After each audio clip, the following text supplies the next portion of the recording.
Everyone has heard people quarreling. Sometimes it sounds funny and sometimes it sounds merely unpleasant, but however it sounds, I believe we can learn something very important from listening to the kinds of things they say. I say things like this. Give me a bit of your orange, I give you a bit of mine. How would you like it if someone did that to you? それは私が最初にそこにいた私の席で Pourquoi す。 faut-il bouger en premier? Come on, you promised. People say things like that every day. Educated people as well as uneducated, and children as well as grown-ups. Now, what interests me about all of these remarks is that the person who makes them is not merely saying that the other man's behavior does not happen to please him. He is appealing to some kind of standard of behavior, which he expects the other man to know about. And the other man very seldom replies. To hell with your standard. Nearly always, he tries to make out that what he has been doing does not really go against the standard, or that if it does, there's some special excuse.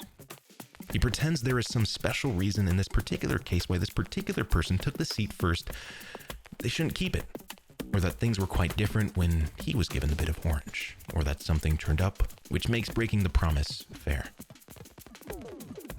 It looks, in fact, very much as if both parties have in mind some kind of law or rule of fair play or decent behavior or morality or whatever you like to call it, about which they've really agreed. And they have.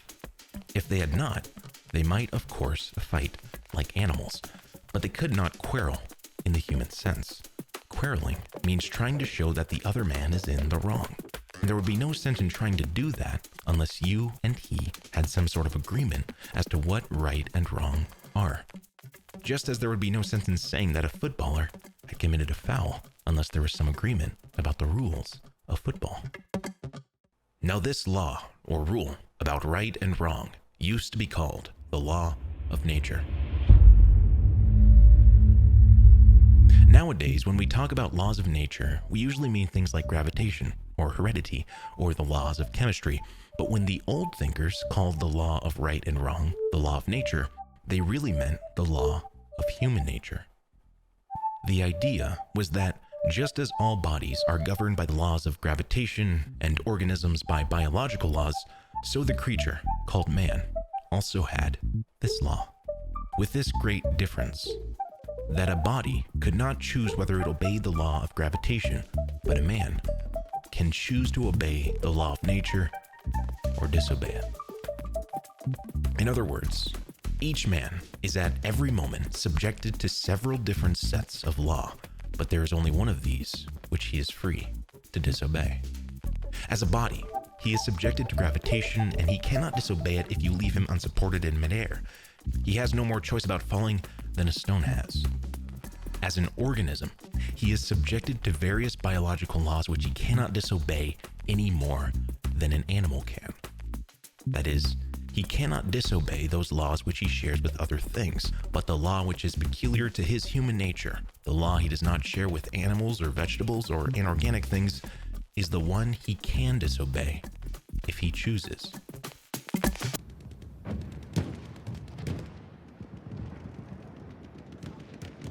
This law was called the law of nature because people thought that everyone knew it by nature. They did not mean, of course, that you might not find an odd individual here and there who did not know it, just as you might find a few people who are colorblind or have no ear for a tune. But taking the species as a whole, they thought that the human idea of decent behavior was obvious to everyone. And I believe they were right.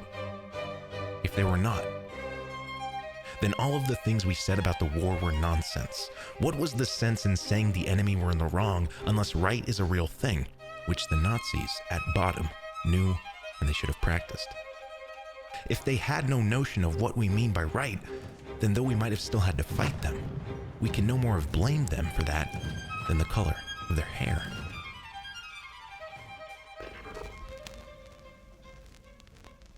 I know that some people say the idea of a law of nature or decent behavior known to all men is unsound, because different civilizations and different ages have had quite different moralities, but this is not true. There have been differences between moralities, but these have never amounted to anything like a total difference. If anyone will take the trouble to compare the moral teachings of, say, the ancient Egyptians, the Babylons, the Hindus, the Chinese, Greeks, or Romans, what will really strike him will be how very like they are to each other and to our own. I need to ask the viewer to think what a totally different morality would mean. Think of a country where people were admired for running away in battle, or where a man felt proud of double-crossing all the people who had been kindest to him. You might as well try to imagine a country where 2 and 2 make 5. Men have differed as regards to what people you ought to be unselfish to, whether it was your own family or your fellow countrymen or everyone, but they have always agreed you should not put yourself first. Selfishness has never been admired. Men have differed as to whether you should have 1 wife or 4, but they have always agreed you must not simply have any woman you like. But the most remarkable thing is this. Whenever you find a man who says he does not believe in a real right and wrong, you will find the same man going back on this a moment later. He may break his promise to you, but if you try breaking one to him, he will complain. Não é justo. A nation may say treaties do not matter, but then the next minute they spoil their case by saying that the particular treaty they want to break was an unfair one. But if treaties do not matter, and if there is no such thing as a right and wrong, in other words, if there is no law of nature, what is the difference between a fair treaty and an unfair one? Have they not let the cat out of the bag and shown that, whatever they say, they really know the law of nature, just like everyone else? It seems then we are forced to believe in a real right and wrong. People may sometimes be mistaken about them, just as sometimes people get their math wrong, but they are not a matter of mere taste or opinion any more than math is. Now, if we agree on this, I'll get on to my next point, which is this. None of us are really keeping the law of nature. If there are any exceptions watching, I apologize. You'd probably be better off watching a different video.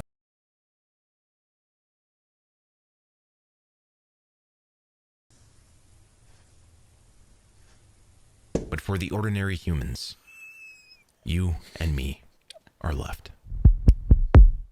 I hope you will not misunderstand what I'm about to say. I am not preaching, and God knows I do not pretend to be better than anyone else. I am only trying to call attention to a fact. The fact that this year, or this month, or likely this very day, we have failed to practice the kind of behavior we expect from other people. There may be all sorts of excuses. Slight shady business with the taxes, and that one thing you keep meaning to do that you promised to do, but if only you knew how busy you would be. And as for your behavior to your wife or husband or sister or brother, if only you knew how irritating they could be. I'm just the same. That is to say, I do not succeed in keeping the law of nature very well. And the moment anyone tells me I am not keeping it, there starts up in my mind a string of excuses as long as your arm. The question at the moment is not whether they are good excuses. The point is that they are one more proof of how deeply, whether we like it or not, we believe in the law of nature. If we do not believe in decent behavior, why should we be so anxious to make excuses for not having behaved decently? The truth is, we believe in decency so much, we feel the rule of law pressing on us so much, that we cannot bear to face the fact that we are breaking it. And consequently, we try to shift the responsibility. Notice that it's only for our own bad behavior that we will find these explanations. It's only for our own bad temper that we put down to being tired or worried or hungry. We put down the good temper to ourselves. These then are the 2 points I wanted to make. First, that human beings all over the earth have this curious idea that they ought to behave in a certain way and can never really get rid of it. Secondly, they do not in fact behave that way. They know the law of nature, they break it. These 2 facts are the foundation of all clear thinking about ourselves and the universe we live in.